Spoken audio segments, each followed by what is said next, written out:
Come on. Jesus. What was that? What? I heard like a Was that you whistling? Don't ask me. I may have been whistling. I don't know if it sounded like that on your end, but I was whistling. I don't know. It's like, oh no. Hello everyone, welcome back to the InfoDumpster. I am ND Global Lee, your host.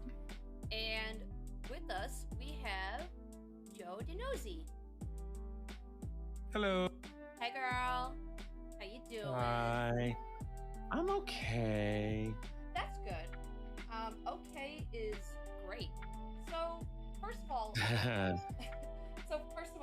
before we start off with just dumping about whatevers, tell the people watching a little bit about yourself. A little bit. How much time do we have?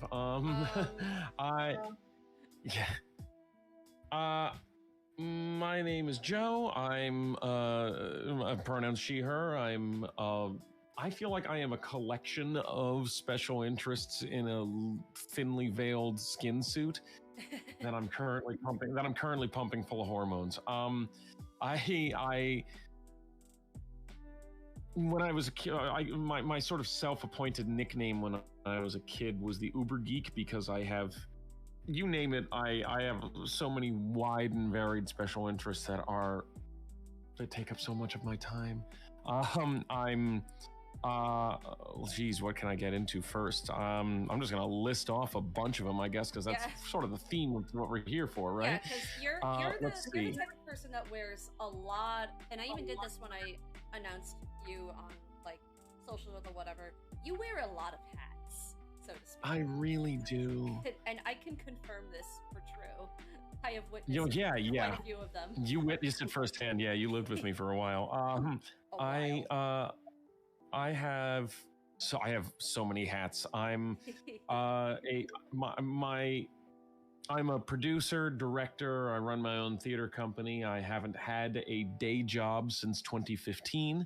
I'm a producer, director. My theater company is a Sketch New York Productions Incorporated. You've done my shows. At least 3 times.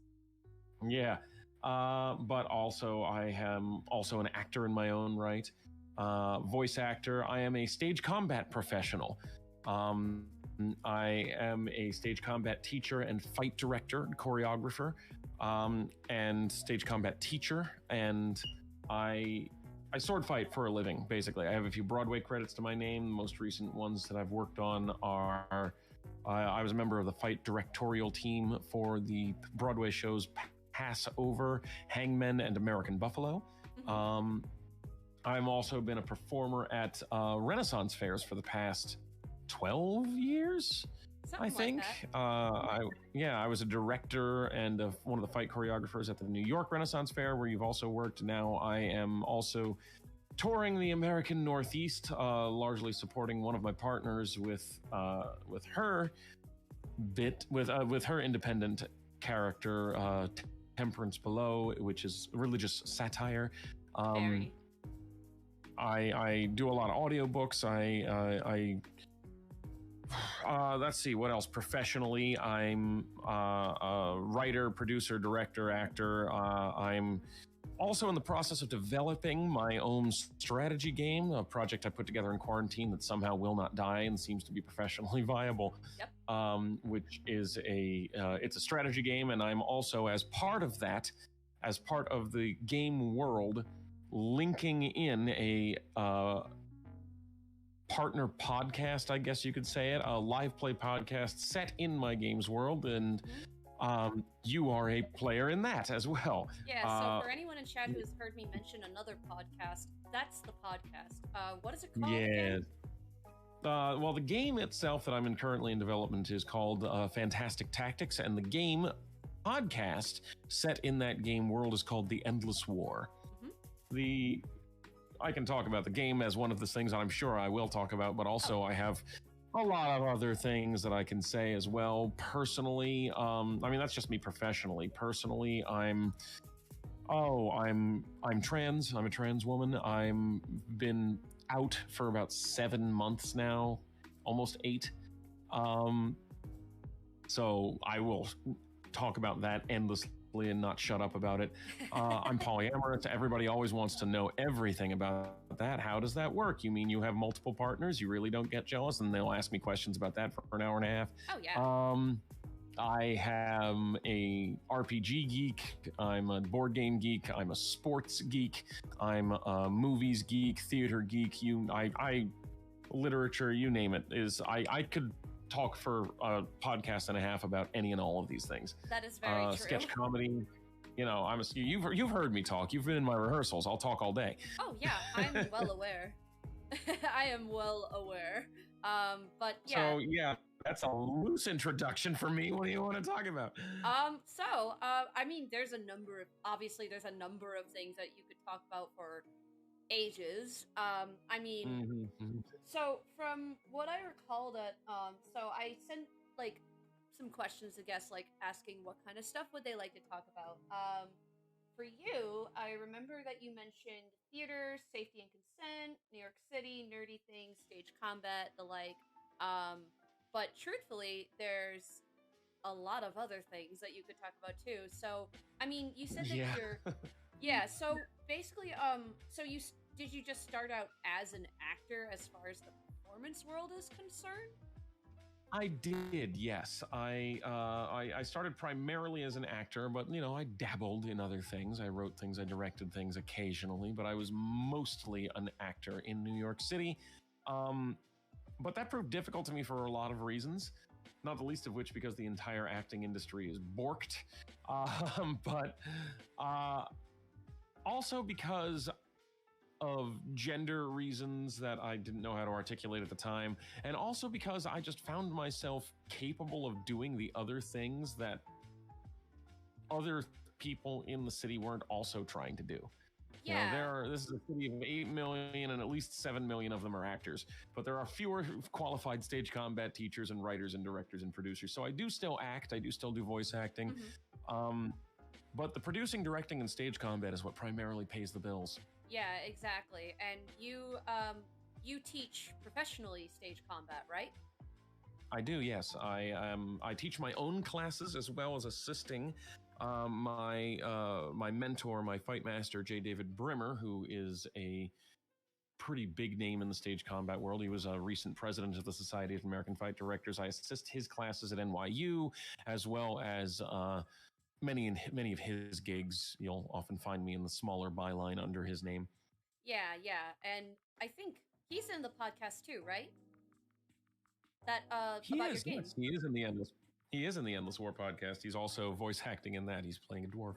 Yeah, the podcast involves like a few different races, so to speak, as far as like fantastical races, like you would find in D&D or something like that. Well, yes, my game Fantastic Tactics is a strategy war game that is much less tedious than 99% of the games that I do not doubt made all of the listeners roll their eyes when they've heard me say that sentence. Yeah. Because I think those games are tedious too. And so also, it is, yeah. Yeah, it's like, I think you described it as like Magic the Gathering with D&D elements or something like that. It's closer to... So imagine Warhammer without anything that makes people hate Warhammer. Okay. And part of the way it accomplishes that is it has sort of chess elements of it and Magic the Gathering deck building elements of it. It's far, far, far simpler than most strategy war games, but doesn't actually take away any of the depth and like strategic scale of it, but it's a heck of a lot more playable. The rule book is 16 and a half times shorter than those rule books. Games take half as long. You don't need any minis to paint and buy and spend $40,000 on each army of. It's done primarily through decks of cards and a single 1-inch grid that you manipulate and a single D6. Yeah. And that's the game. Yeah. That's pretty much it. I mean, I noticed that with D&D as well. Like, you sometimes have minifigs, but there are other games that are more of a requirement to have minifigs. I never really thought about that. I always thought people added minifigs for shits and giggles. Well, I mean, you wanted me to start talking about strategy gaming as one of my special interests. There Here you we go. go. Like, This is a good did segue. you know? Yeah, it actually did. D&D originally started out of the wargaming community because in the in the late 60s, early 70s, there were people who played minifig war games, and then a couple of people said, "Hey, what if I could just play a single dude instead of the entire army? What if this one guy picking up one of their minis had his own stats and his own story?" And because Lord of the Rings was just starting to get big at the time, also. And so they were like, yeah. And then so D&D actually came out of the wargaming community. And then fast forward 30, 40 years, D&D is way, way, way more popular. And people are sitting in warehouses with a lot of unsold minifigs because you don't actually need them for D&D if you have a decent imagination. So they had all these unsold minifigs and they're like, how do we get rid of them? What if we invent a fantasy war game, name it Warhammer, and use it as a way of selling all these old minifigs? So it just looped in on itself. It was a game came out of wargaming, created D&D, and then D&D created wargaming. It's just a very small, tight loop. Yeah, yeah. My game tries to cut out the middlemen or the more exhausting elements of the game and make it actually fun. Yeah, and it is, like, I haven't played it yet. I know that there's been some play testing going on with this. I haven't done any of the play testing. Rather a lot. Not yet, but I have very minimal understanding of the actual gameplay mechanics itself, but I'm excited to learn about it. I'm like, hey, cool, there's dice. I have dice tray, and then it basically feels like playing D&D. I mean, I can tell you everything there is to know about how to play the game right now. Besides the individual specific contingency rules, it's just when two units come close to each other and one attacks the other, roll a d6. Add your offense, subtract their defense. That's the amount of damage you do. Wow. That damage is then dealt to the troops number, their morale number, and their formation number. Ooh, a morale and that's number. It. Yes. That's interesting. When their formation is reduced to zero, when their formation is reduced to zero, then they are scattered. They can no longer use abilities, and you can just run right through them. They can't hold the line. When their morale is reduced to zero, they flee. They have to run away. And when their troops are reduced to zero, the whole unit is dead. A single card can be up to 30 individual people, and that's it. That's the whole game. That's neat. And then there are more complex rules for individual circumstances, but that's how the game is played. Yeah, exactly. That's it. That's exciting. Yeah, so anyone wants to check that out, Fantastic Tactics that's like the company, so to speak. It's the name of the game. I haven't gone completely public with the game yet because I am still in the process of developing art, which is very expensive. Yes. But as soon as I do that, I'm going to launch, social media and for crowdfunding, and I've got like 20 images so far, and I need at least about double that in order to be able to go public with it. But as it is right now, I don't have it in a publicly consumable shape just yet. But I will soon. It's still in the development phase, basically. It is, yes. Well, that's actually part of why I'm doing the podcast, because I want to get the word out about the game before I can. In order to fundraise effectively, in order to crowdfund effectively, you need to have a big social media footprint and a dedicated fan base of people. And seeing as this is not an IP that already exists, I'm trying to, develop some fans of that with the story of the game. And that's where you come in, and that's where the other players come in. Hey! Yay! Yes. But yeah, like, if you want to send me, like, details like that, once we get to more, publishing, I guess where you can publish. Oh, I absolutely will. Don't worry about that, yeah. Hell yeah. I mean, besides, tabletop gaming and RPG gaming, like, I've had, you think RPG, you think of, like, D&D, you think of, like, some video games and things like that. I've had people ask, like, when I say, oh, I've done Renaissance Fair work, they ask if it's very similar to LARPing. It's the exact opposite of LARPing. Yeah, it's how would you describe that difference? LARPing is for you. Performing at a Renaissance Fair is for the audience. It is the exact opposite of LARPing. When you're LARPing, you're playing a game and you're trying to tell your own story and you're only trying to entertain yourself. And as a bonus, maybe you can entertain your fellow players. But there aren't a bunch of people who paid to see you. When you are performing at a Renaissance fair, the similarities are the immersion element of it. You are in character all day long. You are in the game world. There is no stage. Well, there are stages, but there are stages within the stage, so to speak. And you are being that character all day long. But the difference is you are that character for the benefit of the other people around you. And it doesn't even matter if you're having fun. That's the most simplistic explanation that I can give. But that's actually a metaphor that myself and my primary partner, Darian, would use as a way of because we've both been improv directors and teachers and directors at Renaissance fairs before, and that was the exact allegory we would use. The other allegory that Darian in particular would use is if you've ever seen Westworld. Yes. The hosts. At a Ren fair, you are the host. You are essentially a robot that is playing a character. Yeah, that actually describes it very accurately, and I can say from personal experience that is basically true. And I feel like for the benefit of the guests, for the benefit of the people who have come in to for the greater good. What type of Renaissance fair characters have you played? Because I know you have a few of them. What would I have played quite a few, yes. Yeah, you have a few characters that you've cycled through. Well, not cycled through.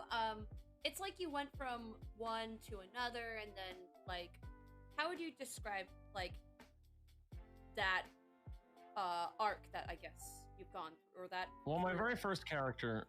My first 3 years as a performer at Renaissance fairs, I was a member of the village cast, which at our fair at the time was, you didn't necessarily have scenes, you didn't do stage combat, you may not even sing. You are primarily a street improv character, a character who's just hits the ground running, and your job is to interact with the audience and primarily make them feel that sense of immersion that they are in Elizabethan England. My first 3 characters were all villagers. My first character was still probably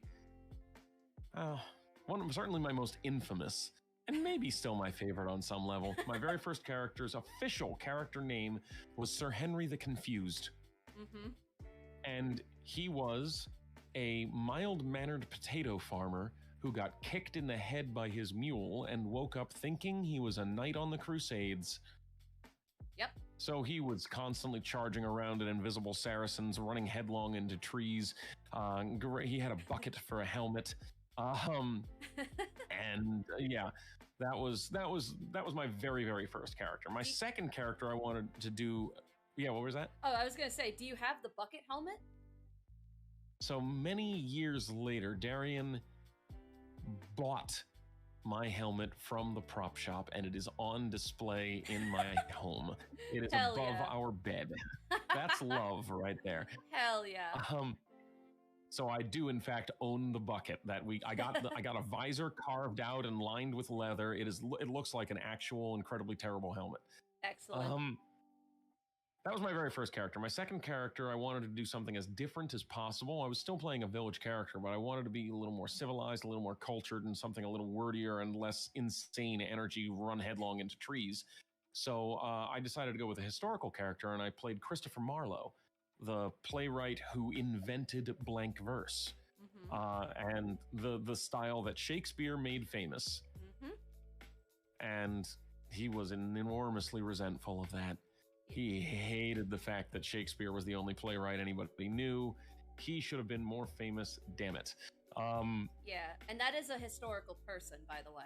Yes, it is. Yes, it is. Christopher Marlowe was a historical person who was a really cool dude in his own right, honestly. He was also a spy. He wrote some excellent plays that actually are nearly as famous as some of Shakespeare's plays. But, you know, to the average layman, Shakespeare the only playwright anyone knows. So yeah. I milked for all it was worth. Like, that's for the nerds. Yeah, really, it really was. My third character was still a villager. My third character was Narcissus Flattery was the name of the character. Okay. And he was the most obsequious, obnoxious person in the world. He was a mirror maker and narcissist, and I basically just draped myself in mirrors. I must have gotten like 200 mirrors and just sewed them into my costume. I was a walking disco ball. It was absurd. It was hilarious, and a lot of fun. I wish I was there for that. There are pictures. There are pictures online. I have seen some of the at least one of the pictures. Like, dear God, that is extremely extra, and I love it. He was very swishy and very obnoxious and very constantly flattering everyone else. But don't get me wrong, sweetheart, I am still the most wonderful person here. And just he was annoying, but a lot of fun. It was also my first year of being an assistant director. I was an assistant director of the I was the assistant to the improv director that year, which I then was for the next several years. Those were my three village characters. The next character I played, I got a promotion. I went to the main stunt scenario, the heroes and villains scenario, the Robin Hood scenario. Our Faire had a Robin Hood versus the Sheriff of Nottingham plot. Still does to this day. Yeah. Yes, it still does, far as I know. And that year I played Will Scarlet. You were fully Will Scarlet, like you weren't understudy, you were Will Scarlet.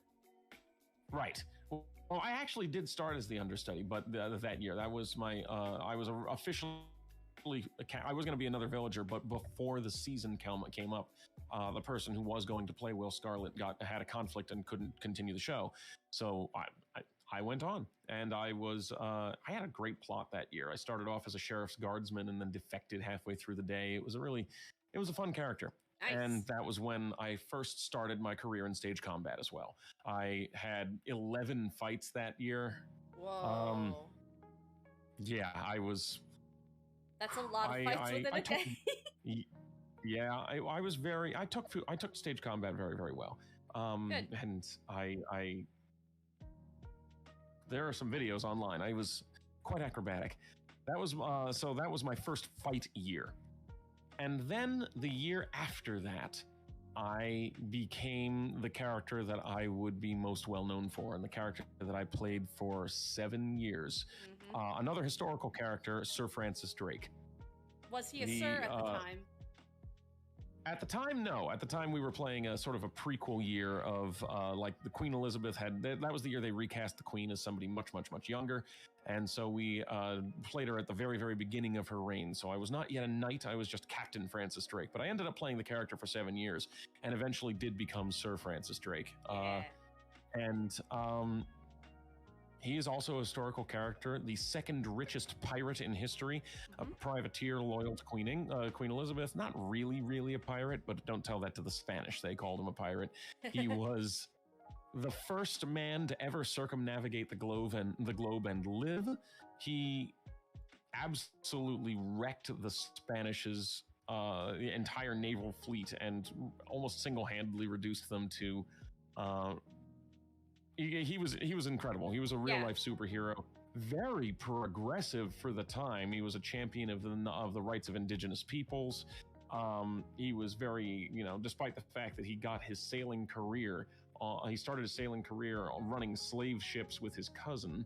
He became very anti-slave in his later life, or anti-slavery, I should say, in his later life, and very pro-indigenous peoples and largely anti-Spanish.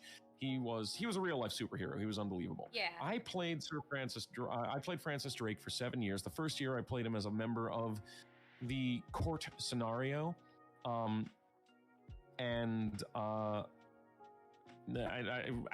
Queen Elizabeth's side. And then after that, I moved to the pirate scenario, which was eventually becoming the director of the pirate scenario. And it was during that time that I also became a fight director at the Renaissance Fair as well. And a lot of my choreography, there were a couple of fight directors. I wasn't the only one, but contributed to the chessboards, I did become the lone fight director of the pirate scenario eventually. But yeah, and then when I stopped working for that fair that I did, I have since been traveling the American Northeast, and doing a couple of other characters as well. The first one that I did was at the New Jersey Renaissance Fair, where I played the husband of Temperance Below. Temperance Below is the independent act that my primary partner Darian does, the religious satire character. She's very good at it, by the way. Oh, she's brilliant. It's fantastic. And a bona fide celebrity in the Ren Fair community. She's actually quite famous. I played her husband. We don't know his name because he's taken a vow of silence. He has never spoken to Temperance, so I just played a mute character, basically just gargoyling, glowering over her shoulder while she did her whole thing. And I basically took tips and helped out, but also did some silent street work, which was a challenge for me because, as you can tell, I talk a lot. Oh, yeah. And then just this week and last week, I've been performing up at the main Renaissance Fair playing another historical pirate, actually. Not Francis Drake anymore, but I am playing Captain Basil Hood, who is also a real historical character. Oh. Probably the worst pirate in history. Like the VeggieTales pirates that don't do anything. Well, he did something. Okay. Steve Bonnet gets all the credit for being one of the worst pirates in history because of, Our Flag Means Death, and because, the gentleman pirate, he built a great brand for himself. Captain Basil Hood didn't do any of the things. The only thing he did was stole a herd of cows, got them onto his ship, and then didn't know what to do with them. And then cows on his ship got so bad hygiene-wise that the Navy could smell his ship from miles away. And then he got arrested. Oh no! He's one of the most inept, moronic pirates in history, and I'm really enjoying playing him. Actually. Oh my god, that's funny. Now the question is, I played him last weekend at the main Renaissance Fair, and will this weekend as well. Is it just this weekend is the last one you're up there? Yeah, but you never know. I might do something again in future, but this weekend is the last weekend of the main Ren Fair. Yeah, it had been fun to see you and Darian like bouncing around the fair circuit. That's been pretty fun. Like Darian, obviously going around as Temperance. Like, how could she not? Well, Darian is full-blown independent act now. She's been, successfully made the transition. As many have before her. Oh yeah. And I've mostly been assisting and documenting, social media managing, but every once in a while I'll get to play. Yeah. That's. I mean, it sounds like it's been a lot of fun for you two over the past few weeks, maybe a couple months. It has. We've since the spring. Well, we did some things last year too. We were at the Capital District Renaissance Fair with Temperance last year, and then this year we've been branching out. We've done a few more Ren Fairs. That's fun. Yeah. So outside of Faire, you said that you still do fight directing, fight choreographing. Oh yes. So I guess, is there anything about? I feel like I know the answer to this question, but I'm gonna ask it anyway. Is there the audience might not. Exactly. Which, by the way, segue into that. Chat. If you go into the channel points option for those of you watching live, there is a little thing I should have enabled. Where you can ask our guests, whoever they may be, any questions. We'll take a little time at the end to address those questions. Or maybe as they come up, we may do that when appropriate. So feel free to enter a question if you'd like to ask Joe anything about, I don't know, anything about them. As long as it's respectful, it's cool. Yeah. Anyway, the question I was going to ask is, info dumping about stage combat. I was like, where do we even start with that? Well, or actually, for anyone who doesn't know what it is, what would you define? What's the simplest definition you could give for stage combat? Stage combat is the art of theatrical violence. Yep. Violence is one of the most dramatic human experiences. In many ways, many stories that we tell many stories of the human experience are the story of violence in a lot of ways. Conflict is innate to telling a good story, and violence is an essential way of dealing with conflict throughout the course of human history, both on a personal and a societal level. So how do we tell those stories safely?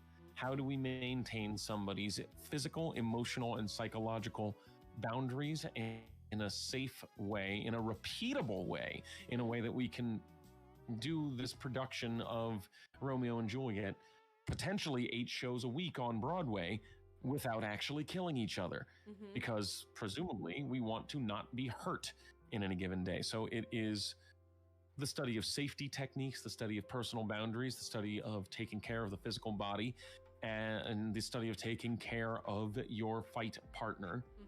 The study of choreography. You, in learning how to do these techniques and repeat them safely.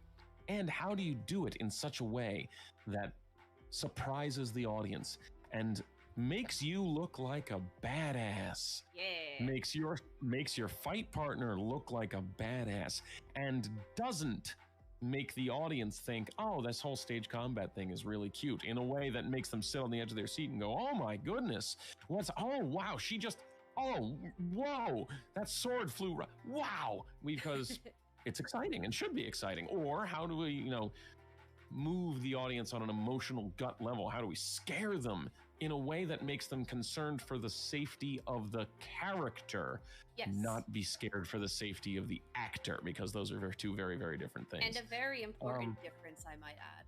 One of them is fun, one of them is really not. No. And you can tell the difference on a moment. When somebody becomes actually scared for, oh my God, are they okay? You can feel the energy shift. It's not even definable. But yeah, how do you, it's essentially magic. Yeah. Stage combat is essentially magic. It is essentially magic. They're physical magicians. Sleight of hand. Yes, it is the illusion of violence. Now, it is, misdirection, sleight of hand techniques.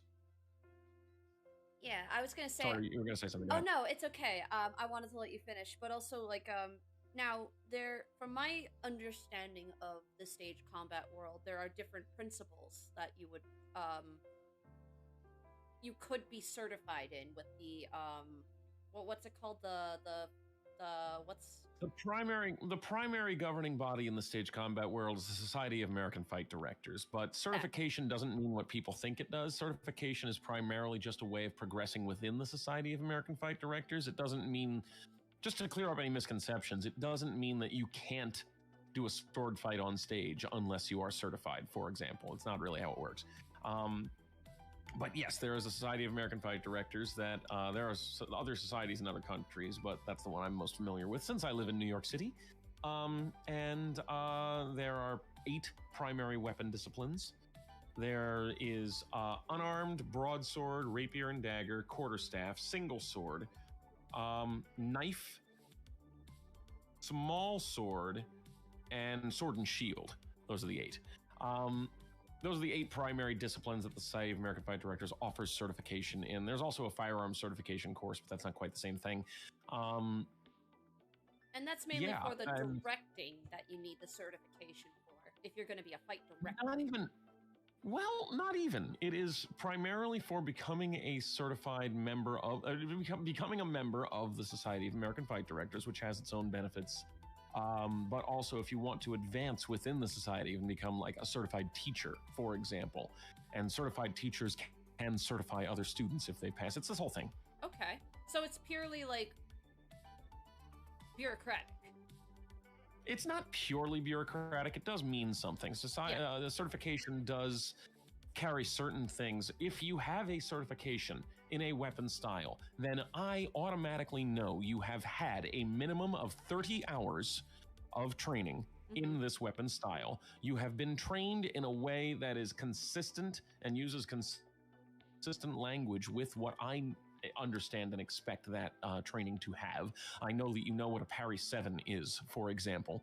And I know that one of the fight masters in the country has adjudicated and judged you and said you can do this. Sometimes they'll even recommend that you do this. So if I see a certification, I do, in theory, automatically know that you know those things. It doesn't necessarily mean you're good at them. Yeah. You could have just had a really good test. It also, but it does give me some of that information right off the bat. It's a standardized training, and I know that you have had that standardized training. And you speak the same language I do, at least theoretically. Yeah, that makes sense. So So it's not purely bureaucratic. But... yeah, that sounds just about right. I guess one thing that I'm wondering that I sense that people would confuse fight choreography with stunt work. Because I know that there may be like a few similar, like some people work with stunt work and there is some combat involved, but they just do the more. There's a lot of overlap. Yeah, there's overlap because like the stunt work is more of the dangerous stuff. Well, again, it depends. It's a different skill. It's a different set of training. I am not a stunt woman. I do not call myself a stunt professional. I respect what stunt people do far too much. It does depend, because a lot of the time, well, there's also a difference between film and stage. Yes. Right? Yes. Film, you only got to get film right once, which means you can theoretically do much more dangerous stuff. And yes, you can hire a stuntman or a stuntwoman to do those things. You can potentially get special effects involved. You can do a lot of things on film you cannot do on stage. However, on stage, you also have to make safer, because you can't hire a professional to come and take that fall out of a window while wearing a lobster back pad unless you have really good sneaky stage magic. But also, you've got to be able to do this fight potentially 8 times a week. Yeah. Including the fight calls, and not break the, famous actor playing this role, or bruise them, or make it so that they have to drop out of the show. So it is a very different skill set. Just the act of throwing a punch looks incredibly different on stage than it does on film. Oh, they are cousins, not siblings. And then there's like the idea of stage combat in a regular stage versus theater in the round. Well, then then we're talking about specific techniques. Exactly. That's still stage combat. Yeah, but like, if I'm going to throw a slap on a flat proscenium stage, as opposed to when I am outdoors or surrounded by people on all stage, where it's just like a round stage, or a wrestling ring, or a thrust stage, or a catwalk stage. There are different techniques for all of these things that are going to make it look different and sell to the audience. For sure. So basically, it's safe to say that, like, because this is something I've thought about in like the professional wrestling world, is that it's basically stage combat what they're doing, essentially, and a touch of stunt work. Well, it's closer to stunt work, I'd say, but there are certainly stage combat elements in stunt work. For pro wrestling techniques, I actually have something of a pro wrestling background. I use a lot of pro wrestling techniques in my stage combat. That is true. I've got something of a name for it in New York now, but I like, for example, the mere act of falling down is very different in pro wrestling than it is the way I do it on stage. Yes. Because you have to keep in mind, yes, stage combat, yes, the pro wrestling is choreographed, of course, we all know that. But also there's a lot of improv in pro wrestling that you don't do ever on stage. But just the act of falling down is very, very different. Because who are the characters that they are playing in pro wrestling? The characters that they are playing are professional athletes who fall all the time. So they, quote unquote, and this is the cliche, know how to fall. Well, yeah, their characters do. So a lot of the falls that you will see in pro wrestling are break falls. People who know how to disperse the energy and, make a fall look, a little. Yeah, you can't do a break fall when you are playing a housewife in a domestic violence situation in this Broadway show that you're in. They don't know how to fall. So how do you fall safely on stage? Often when you are just like in revealing clothes that you don't get to wear padding on 8 shows a week. Yeah, and on top of that, with wrestling rings, they are designed for them to take those falls. So there's a little bit more give rather than a hardwood floor. Yeah, it's usually a sprung floor. Although they can and often do falls on concrete and metal and other things that aren't the ring. But yes, the ring is built to allow you can do incredible things on a sprung floor. I love working on sprung floors. Oh yeah, they're fun. And one of the things that's important with stage combat that you mentioned is safety, and then you also always. Because I know that safety is obviously very important in stage combat because you don't want to hurt yourself or your fight partner. You want to make sure your actors are good, like good to go. But some people forget like safety is important in not necessarily because you brought up like domestic violence sequences or like anything like that, or even just more intimate scenes. Like that also requires a level of safety and consent. If that makes sense. That's why the fastest growing field in theater right now is intimacy direction and intimacy coordination. I am not an intimacy director myself, but my other partner, Christina Valentine, is. She's an excellent one. She's a consent advocate and an intimacy professional. Until relatively recently, fight directors often were called on to do intimacy work as well. It's physical, right? And oftentimes there's an element of violence to it, depending on the story you're telling. So just you do that, right? But I do not do any of that myself. I for the same reason I don't call myself a stunt woman, I am not an intimacy coordinator. I will hire somebody. I will encourage other people to hire somebody. I'll usually, direct them to Christina first because she's excellent. And the specialization is important, and yes, consent and boundaries are essential. Physical safety is not the only form of safety in theater, and we are still unlearning decades and decades of trauma and problematic power structures in the theater world. And we are going to be unlearning them for a very, very long time. Maintaining people's emotional and psychological safety is as important as physical safety. Very. It's absolutely important. I guess it's very safe to say that in theater and in film, there's a lot to unpack.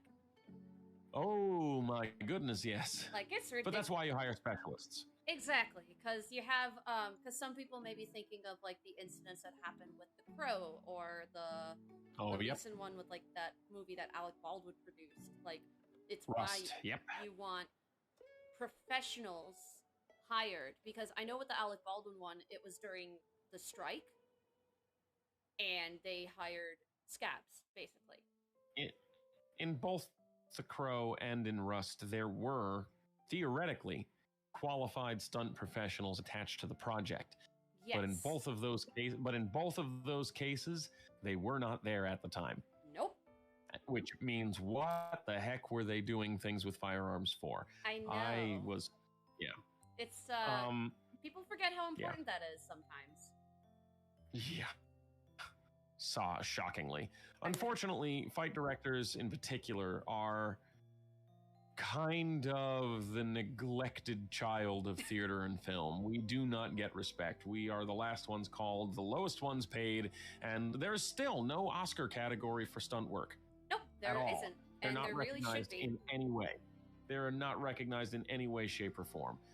And it's been an incredibly essential element of storytelling for the history of theater. I mean, look at Shakespeare's plays. Every single one of the histories and every single one of the tragedies and most of the comedies end in a fight. Shakespeare knew what sold tickets. Yeah, exactly. It's sometimes with swords, sometimes with hands. One of them, there's like at least in the movie, there's basically a mud wrestling scene.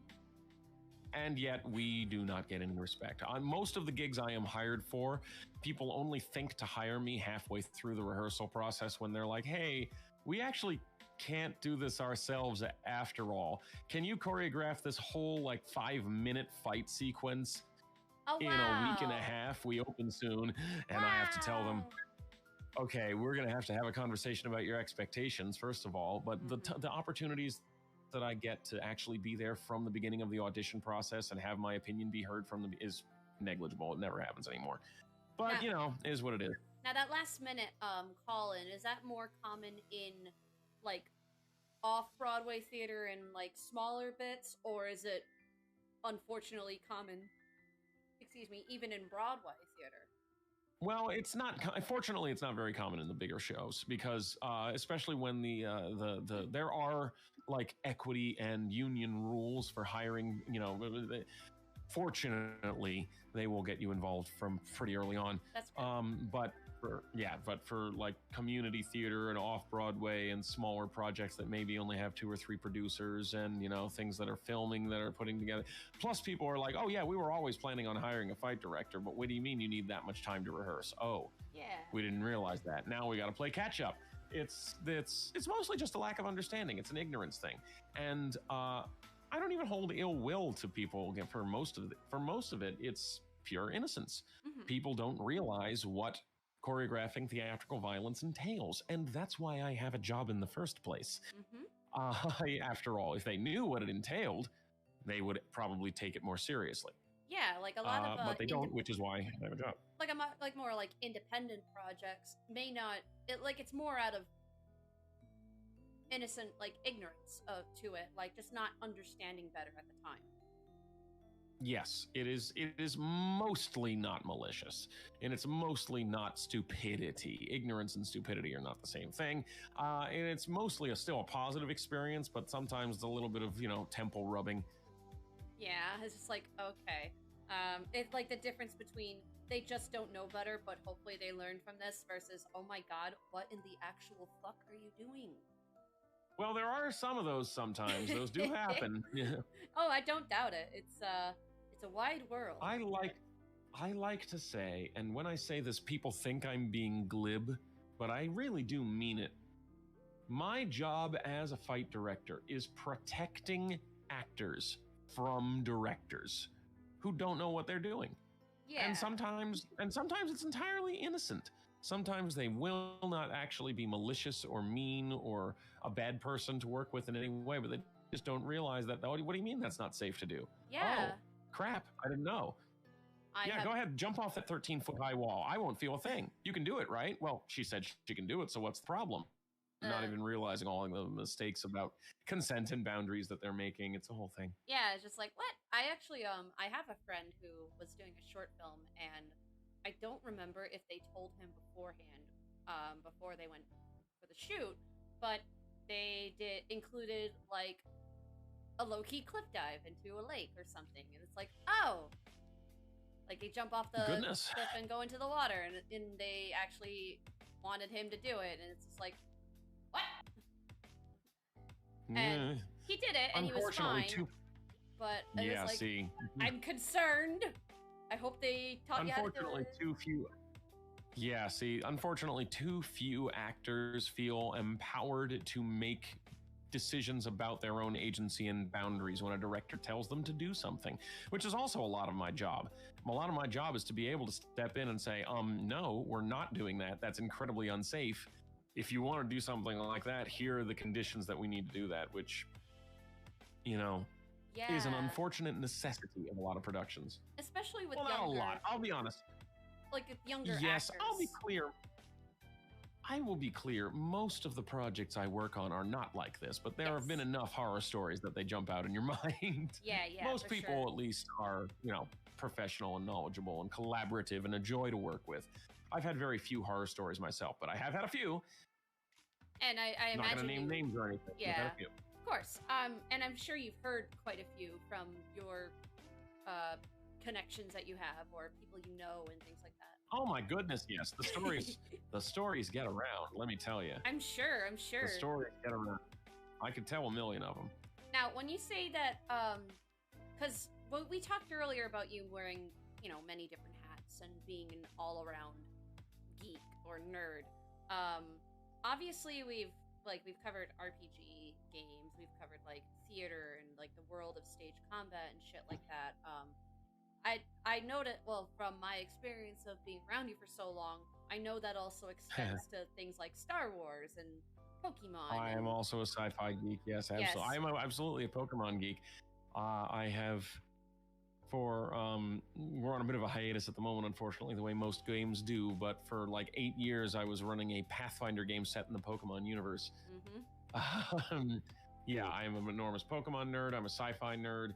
One of my stage combat classes that I teach, one of the stage combat classes I teach is on the art of lightsaber. Hell and I teach a lightsaber class and how it has been how it developed originally as a purely performative for film, for a style of combat, but then the fans got a hold of it and made it into an actual martial art. And then when they started making the prequels, they listened to the fans who had made a martial art out of it, and then, you know, it fed into the timeline, and then the Seven Forms developed, and then it's also something of a history class. Yeah.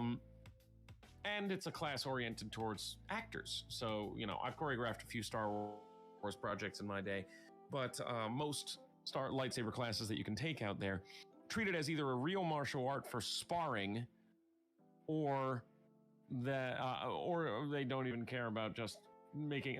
They only care about making it look good, and it's pure flash. Yeah. So mine is more of an actor's class. But yeah, I'm a sports nerd. I'm you know, which tends to conflict with a lot of the other things that people expect from me. I'm a sci-fi nerd. I'm a fantasy nerd. I'm a Pokemon nerd. I'm you name it, man. I'm a sandbox game nerd. I'm like a gender and progressivism nerd. I'm a politics nerd. Like, you're the type of person that if something catches your interest, you're just gonna dive into it. Mm-hmm. Yeah, now I really am, yeah. It's like, is it just like a curiosity, or is it like something that becomes like a hyperfixation for you, or some combination of the two? I mean, where does one end and the other begin? Can you even tell? I Fair mean, enough. it's yeah, I have a certain amount of drive to accomplish things, but I also am very ambitious and very driven. So when I sink my claws into something, I end up devouring. You get very invested. I do. Yeah, and just like you dig around in it, and then, you know, like it's a very common experience.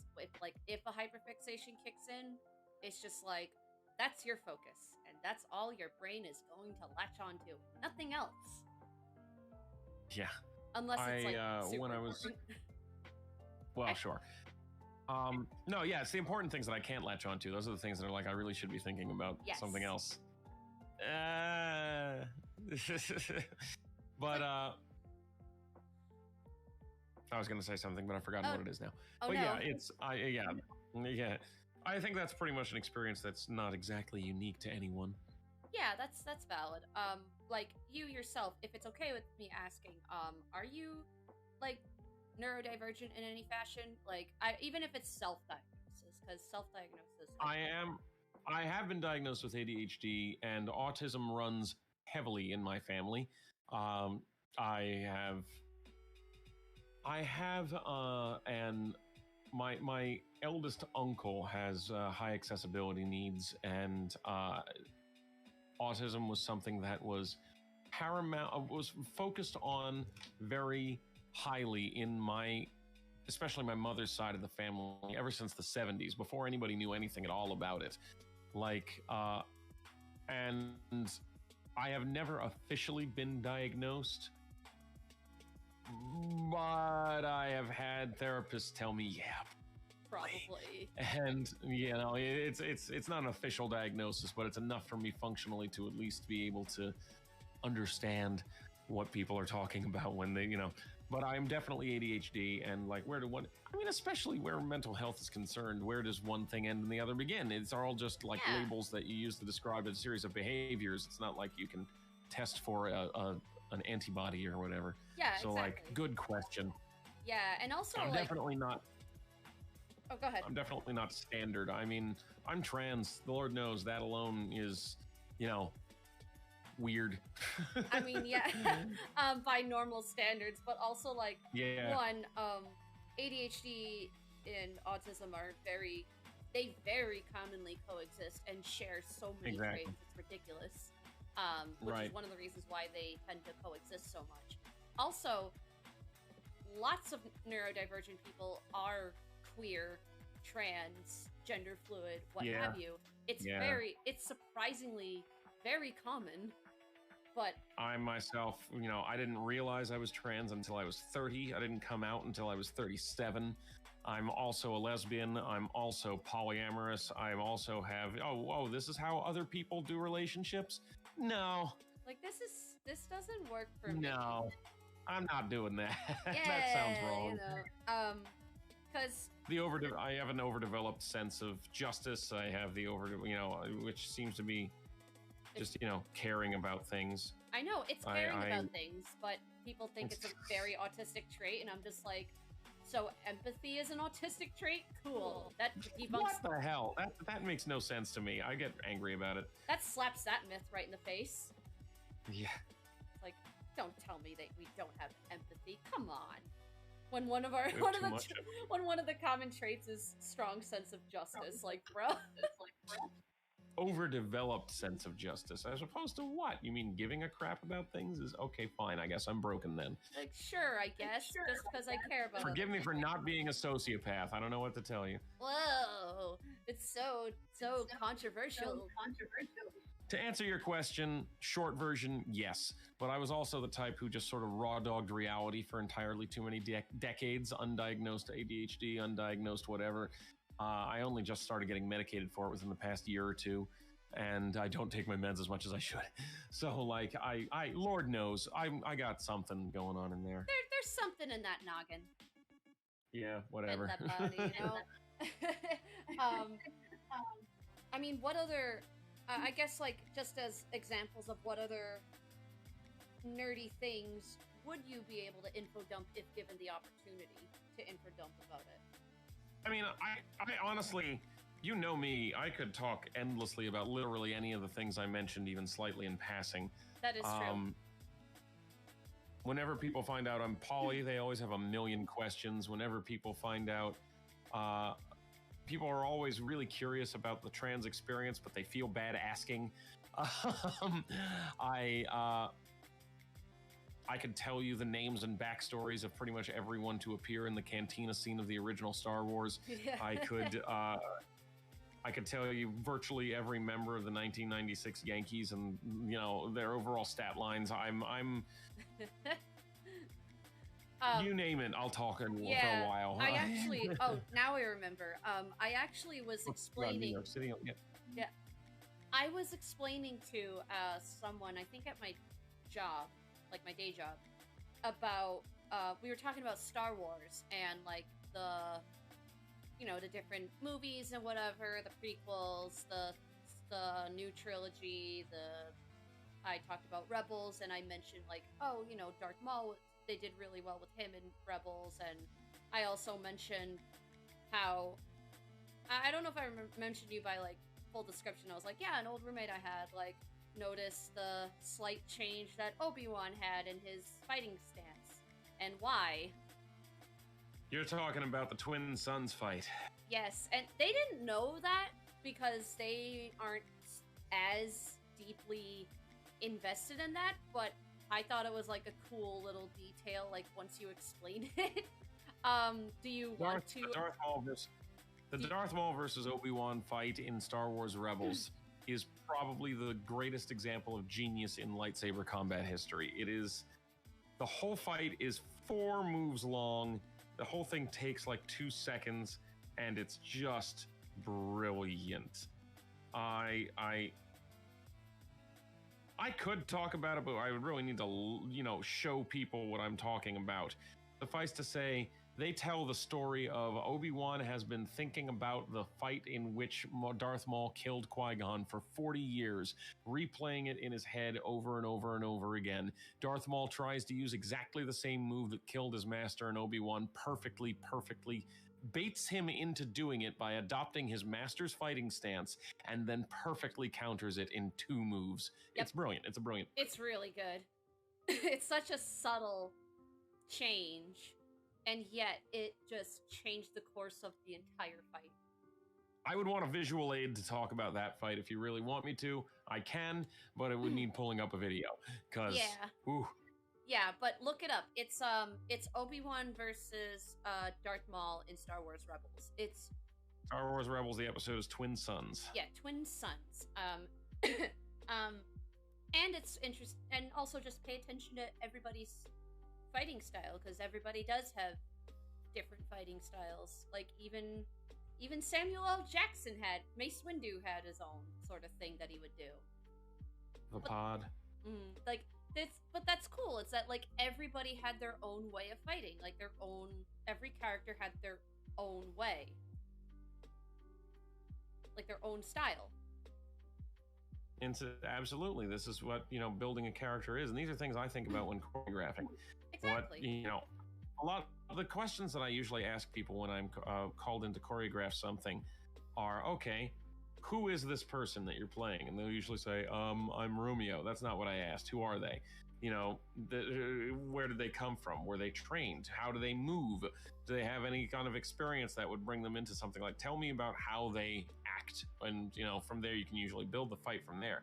If I'm watching a fight, I'm not interested in looking at the moves. I'm really, really not. If I'm watching the choreography in a fight, bad fight. Yeah. I want to see the story. Yeah, and that is much, much more interesting. Because like every character may have a different background in fighting. Maybe some of them, like, you got your Keanu Reeves in The Matrix when he downloads the Kung Fu, mastery.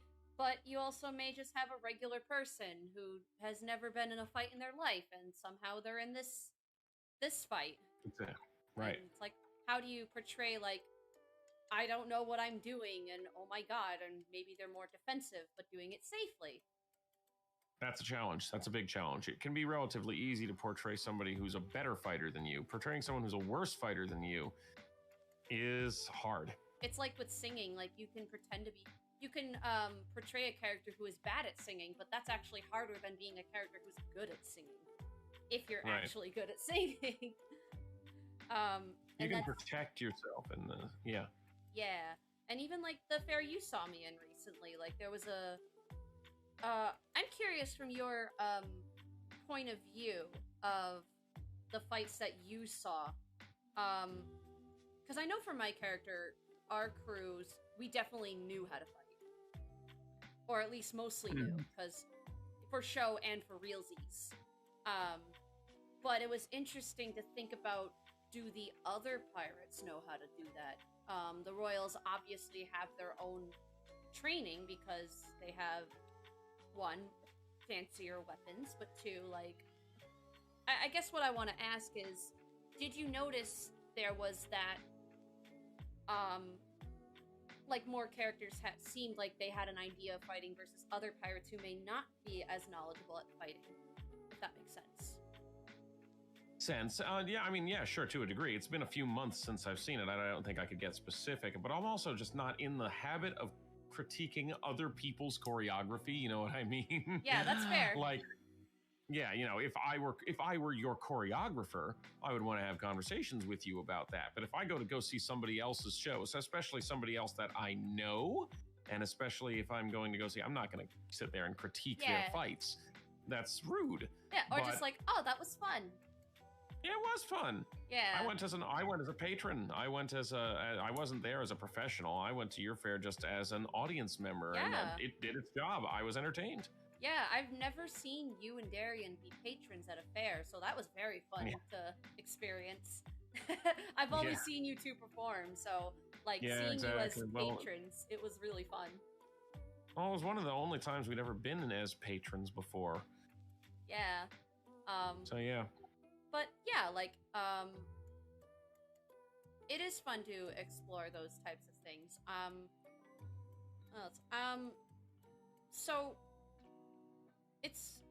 you care more about the storytelling aspects of it rather than the physical movements.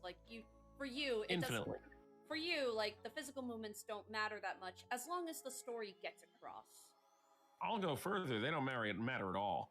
Unless there is something really spectacular, they are there to tell a story. Mm-hmm. And every fight is there to tell a story. If I'm sitting there watching this beautiful enveloped mall that this sword fighter just did, whatever, yawn. Yeah. As I tell people when I teach, there will always be a better fighter than you. Mm-hmm. There will always be somebody who is better trained, and there's always going to be a better athlete And there's always going to be, a better choreographer out there than you. Mm-hmm. Your job is to be the best actor in the room. Yeah, that was... Oh, go ahead. I'll let you finish, and then I'll say what I was going to say. Well, that's just it, really. Your job is to tell the best story, get the audience invested. Audiences being invested are always, always, always going to be more effective than this cool move. The gasp of a cool move, you can get that pretty easily, but also it doesn't last. Yeah, it's meaningless. You want to get people on the edge of their seat, you got to get them hooked. Mm-hmm. That was definitely the case. I can tell you, from my perspective of doing that fair, like, that was definitely the case. Like, the people even I had fights with, they were probably way more trained than I am, especially, like, Jarrett and Robbie. They were way more trained than I am. But we still, like, made it work. Right. And then, like, even... Your job is to tell a story. Training talent is... And besides, truly good fighters will be able to work with somebody who's less trained and less talented than them. I can tell you they were both very good to work with as fighters. Good. But yeah, the ability to tell a story is the most important thing. Like, take Errol Flynn, for example. Mm-hmm. Errol Flynn is, one of history's most famous movie sword fighters, right? He was... he did Captain Blood. He did, of course, Robin Hood. He was very... Errol Flynn was a terrible sword fighter. He really was. There's a joke in the stage combat community, even to this day, called the actor's parry, because it's just a sweeping parry of... it's a parry of 2. It's not a number. That's not going to mean anything to listeners, but it's a sweeping parry that gathers absolutely everything that can attack it in front of you and takes it all to the outside. And you can do it for pretty much any attack. Yeah. It was pretty much all Errol Flynn could do. So they just had him do it over and over and over and over again. And they had truly spectacular fighters like Basil Rathbone, his usual fight partner, who would work with him. And between his excellent fight partners and his top-notch acting skill, he was a very good actor, and he knew how to sell a fight, and that's what people remember. And to this day, people call Errol Flynn one of the best sword fighters ever. He was one of the worst. Yeah. But he's a good actor. And he told a story. Exactly. And they do that, and that's the case in wrestling, too, is that some people on their roster may not be very good wrestlers, but they're very good at selling it. They're very good partnering. Like, I think of Brock Lesnar. Brock Lesnar was an MMA fighter. And as a wrestler, he's not that great. But he knows enough about how fighting works that he could possibly sell it a little bit well. Or a better example I can think of is, like, The Miz. The Miz is he's not a bad wrestler. But his selling is like chef's kiss. Brock Lesnar is one of the more brilliant wrestlers of the recent times because he knows how to use his character.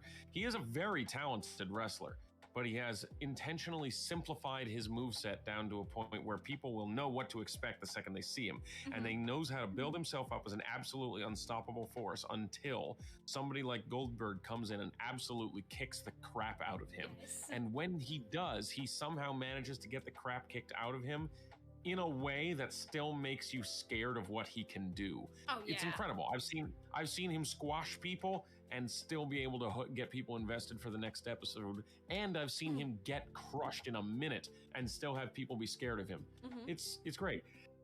Oh, excuse me. Bless you. And even somebody like the Miz or Dolph Ziggler, yeah, people who have been on the roster forever. How many championships have they won? Not many. That's not a very good measure of how good the wrestler they are. They're going to have a job forever because you can put them in a match with literally anyone. Yeah. And they'll make that person look brilliant. And even like the Miz, like they let him take Logan Paul under his wing, so to speak. Yeah. And I was like, that, first of all, I didn't expect that Logan Paul would be jumping into the WWE. I'm not surprised. I haven't seen the match myself, but I hear he was actually pretty good. I mean, they did show footage of him training and stuff, and he actually looks like he did put in the work for it. So, you know, I can respect that. And lately, I didn't see the match. I wouldn't know. I didn't see the match, but I did see like that somewhere they showed footage of it, and then like I know he and the Miz have been building heat for SummerSlam coming up. Yeah, so I don't know. Like look, if he's putting the work in, I respect it. So, you know, yeah. And even John Cena's not the greatest wrestler you're ever gonna meet, like skill wise. However, he's a lot better than people. Yeah, he's a lot better than people give him credit for. But, and he's a charismatic guy, and actually not a bad actor at all. Like, no, he's quite good. Peacemaker was fucking hilarious. Like, or his portrayal of Peacemaker, that was fucking funny. It's great. But I'm glad that he's doing more acting like what The Rock has been doing, because he's actually pretty good. Yeah, very. Yeah.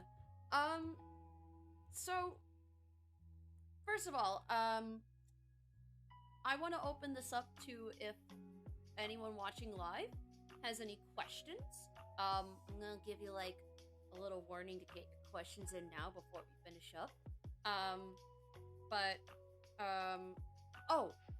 While we're waiting for that, here's my question to you from a fight director's point of view. In film or theater or just any production, do you have a favorite fight that you have seen portrayed? And do you have a favorite fight that you've ever choreographed? Oh, goodness gracious. Okay. Like one that sticks out to you in both of those. The simple ones are the ones. The simple ones are the ones that really stand out to me. Like, I could talk about The Princess Bride as being one of the most technically proficient sword fights and one of the most best and most memorable, etc., etc. But if I'm talking about some of my favorites, I'll get up and start screaming and cursing about how excellent it was. I already mentioned it, Star Wars Rebels. Yeah. That fight I will rant and rave about.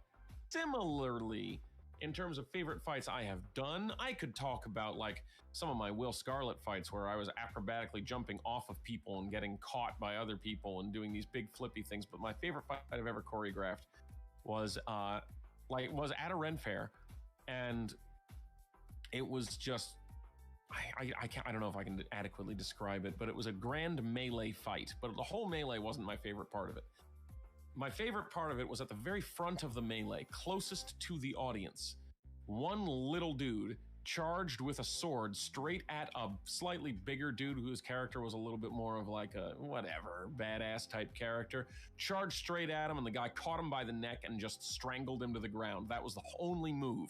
He ran headlong into him, he grabbed him by the neck and just brought him down to the ground in full view of everybody while the whole melee is going on behind him. I think I saw that one, actually. That might have been while I was there. Was it one of, You were.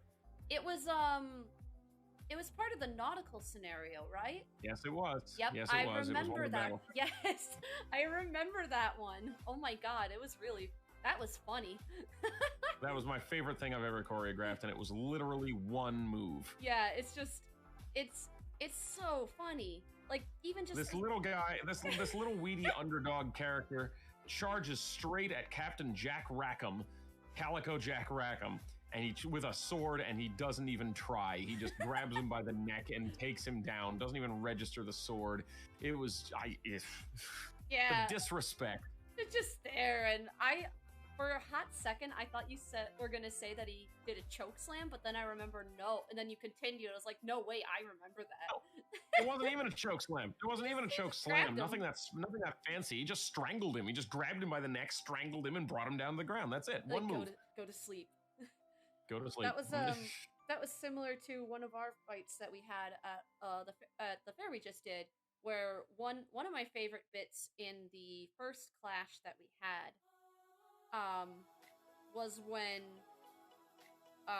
the Pirate Queens trio starts to get involved and heckle everybody, and then one of the captains gets the idea to try to punch the biggest of the three, and definitely had one of those catch the fists, like, no. He's like, oh, right. And just walks off. It's like, yep, I made a mistake. It's like, it's comedically, that's one of the better ones.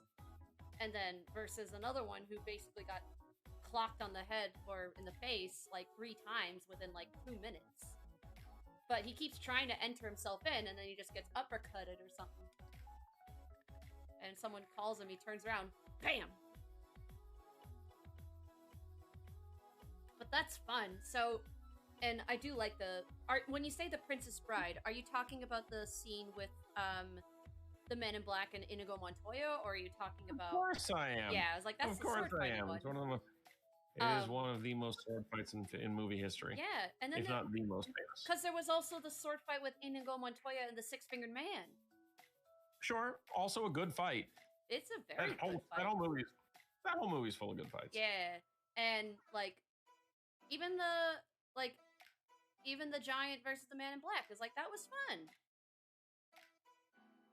Yeah, that was using a lot of Andre's old pro wrestling shtick, but it was mostly dialogue driven. Yeah, because like he's a big dude, so that alone just sells like he's a big guy, and in real life he was a very big guy.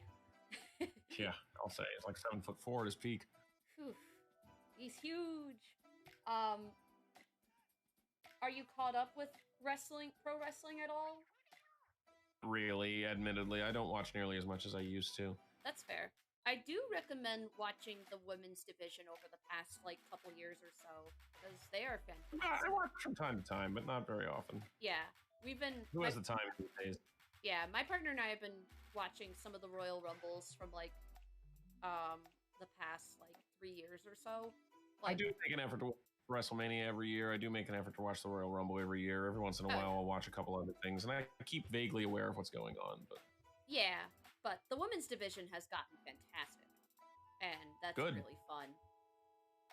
And then yeah, but you know, I haven't stayed super caught up with it. It's just watching stuff because it's funny. I introduced my partner to CM Punk because of the way that he just talks shit. And of course he enjoyed that. Not surprisingly, but he also loves Daniel Bryan's heel arc with the vegan title belt. Yeah. That's fun. So chat, this is gonna be your last call for submitting questions. Before we wrap up, is there anything else that you want to talk about for a little bit before we wrap it up? I mean, is there anything else I want to talk about? Is there anything else you want me to talk about? I can and will talk about literally anything. Do you have a favorite out of any Star Wars media that you've watched, read? Because I know there's a lot to pick from. I mean, that's a controversial question these days. Oh, because of like how people feel about the new Yeah. stuff? I know a lot of people really don't like the prequels. I know. Yeah, well, that's been changing these days too. People have been grown. People have the prequels have grown on people. Though, if I'm talking about my favorite, not necessarily the best, one of the best, I do think one of the best Star Wars movies ever, but possibly my favorite, and this is a hot take, but The Last Jedi. That is the middle of the new trilogy, right? That's right. Yeah, the one that people despised. People liked it. Absolutely. I did too. I thought that it was not just a brilliant movie, but it really, really, really showed what Star Wars could be. It could be something bigger and better than it currently is. It could be an evolution beyond into true, insightful, philosophical cinema. It was a very conscious, we are not going to pander anymore story. We are, it is not just for the old guard. Star Wars is for everybody. It is not just for the old fans that have been toxically gatekeeping the franchise for the past 30 years. It is, the message was, your heroes fail, things suck sometimes, and the Force is for everyone. And people did not like those messages. Yeah, like, I was wondering why people didn't like it, but I also find it hilarious that there was all of this before the next movie where they basically flipped the script and like, oh yeah, they did kind of pander a little bit. The first of the sequels was for the old fans who needed to know. Force Awakens was for the old fans who needed to know that Star Wars, when bought by Disney, wasn't going to go completely awful, and they understood what made Star Wars great in the first place. The second movie, Last Jedi, was for the new fans who want to feel welcome, who want to feel like there is a place in the franchise for them, who want to be, and who have been alienated by the awful old fans and the toxic gatekeepers who just wanted to know that Star Wars could be taken seriously as serious media. Yeah. And then the Rise of Skywalker was for the shareholders who desperately wanted to know that they were going to be able to just print pandering money so that they didn't lose any out on their investment, because The Last Jedi, as brilliant as it was, really hurt the old fans and it affected their stock. So they just hit the rewind button on absolutely everything that made The Last Jedi great, and I'm still bitter about it.